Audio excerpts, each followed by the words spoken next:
pursuits. Over the course of the series, tons of speedsters have appeared on The Flash. Some of their debuts were totally welcomed by fans, and they presented a new level of fast. Others left a lot to be desired. You know who we're talking about.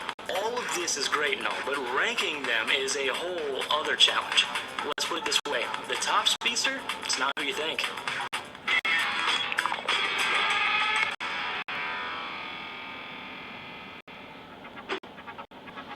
Eliza Harmon was a simple, hard-working lab assistant before a test of V9 turned her into a speedster.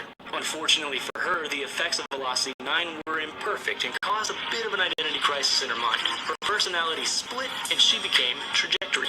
Yeah, it's a silly name, but we're not here to judge her on her name. Harmon accomplished a lot in her short time as a speedster. Sadly, she didn't really show a natural ability for it. Trajectory was pure scientific experimentation. Eliza Harmon barely qualifies as a speedster to make this list. It's like giving credit to Dave Navarro for being a part of the Red Hot Chili Peppers. Sure, one album is one album, but that is the bare minimum, man. Trajectory was defeated by her own inability to handle all that raw speed. She was barely faster than a slower version of Barry Allen, and it cost her everything. She did go out in a bolt of glory, which gives her some real street cred. However, the Flash wasn't even close to his current speed at the time. We think it's pretty fair to put her at the bottom of these rankings for that reason alone. Edward Claris is a man of mystery. It's not clear how he was connected with the Speed Force, but somehow, some way, it happened. The worst part is he's probably the worst of the natural-born speedsters. Eddie, man, you really gotta stop challenging people to races that you're not gonna win. Claris was introduced in the Flashpoint timeline as the main opposition to Wally West. He was called the rival despite the fact that he claimed that no one could rival him. Talk about a severe case of mixed messaging. It's like he got his concept from the whole Who's On First skit. Wally West's rival is the rival, but the rival claims to have no rival. Tell us that didn't make your head spin.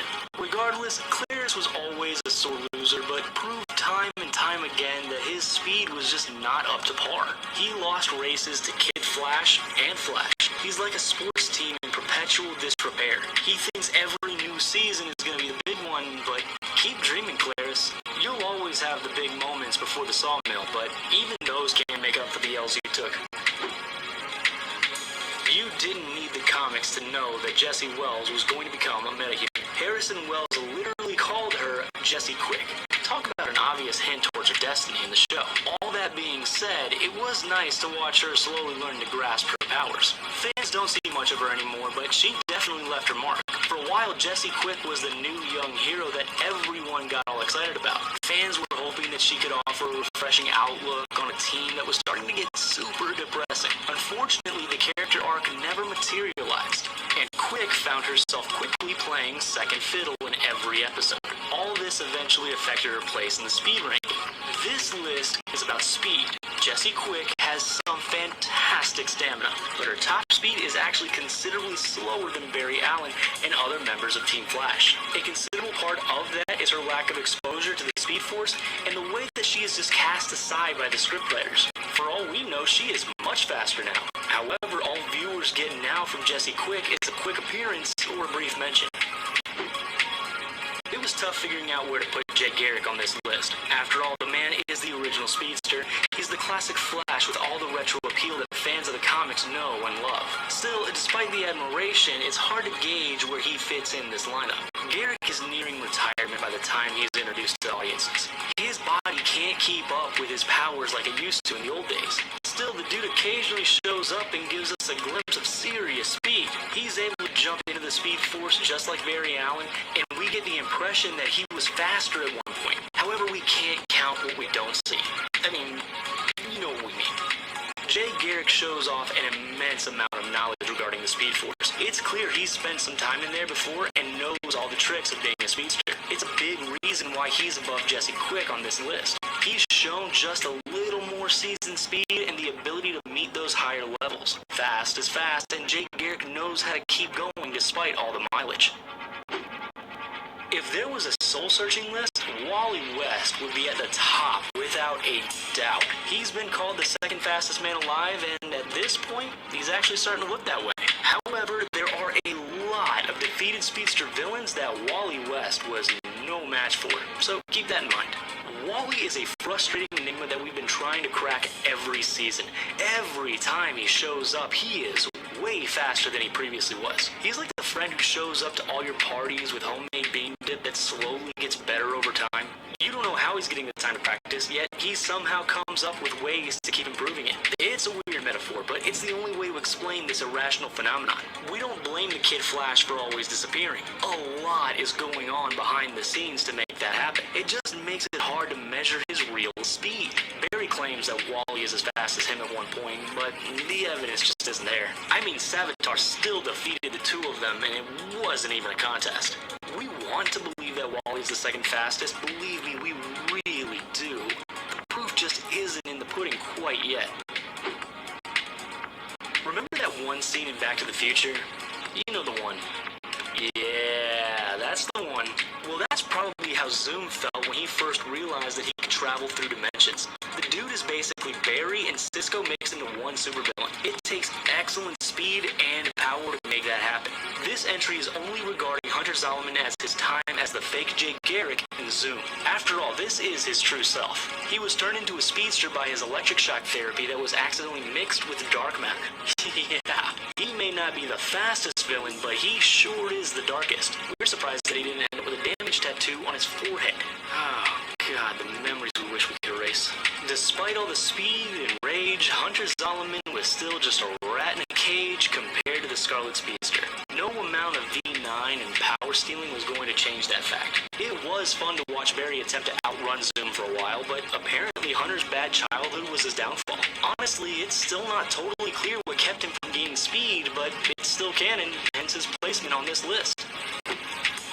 Fans were so eager to see the true identity of Savitar be revealed, theories were swarming around the web.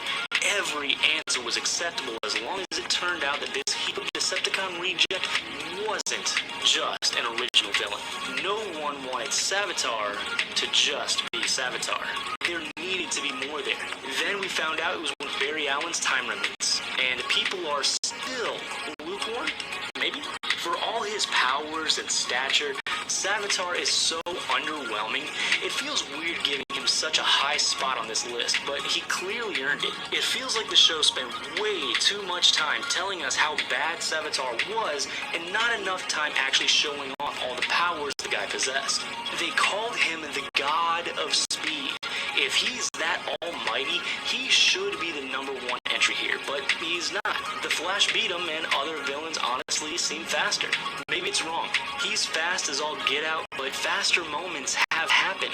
Yes, he's technically future Barry Allen, but current Barry Allen is faster than him now, which means the speedsters that the Flash has faced since Savitar's defeat are far quicker than him. At least we think that makes sense. Gosh, time travel is really confusing, guys. Speaking of time travel, here comes the walking paradox that is Eobard Thawne.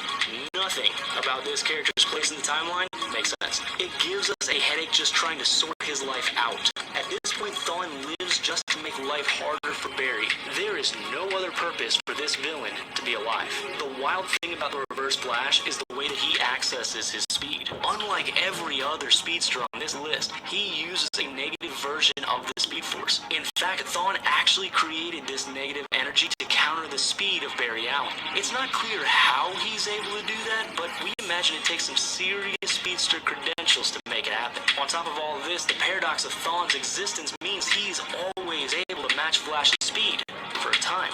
Eventually, Barry outruns his arch nemesis, but then that error in the time loop is always corrected somehow. Each time the Reverse Flash makes an appearance out of his loop, he matches the speed of his mortal enemy. It's only a matter of time until he moves up this list again.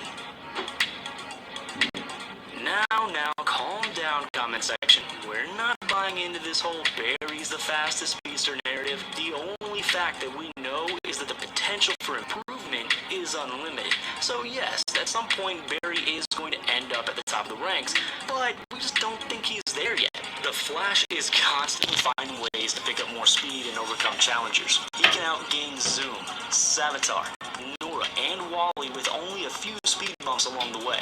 He's the titular character, and his powers are unmatched matched by every other speedster out there. The only person who comes close to his speed is the Thon, and we just went over why that's the case. Back in the early days of the show, it was a big deal for Barry to reach Mach 2. Now he does that in his sleep. The progress from day 1 to now is incredible to look back on. No one disagrees that Barry Allen is the fastest man alive. We're not disagreeing with that idea. The point is, Barry Allen will be faster than our number 1 soon.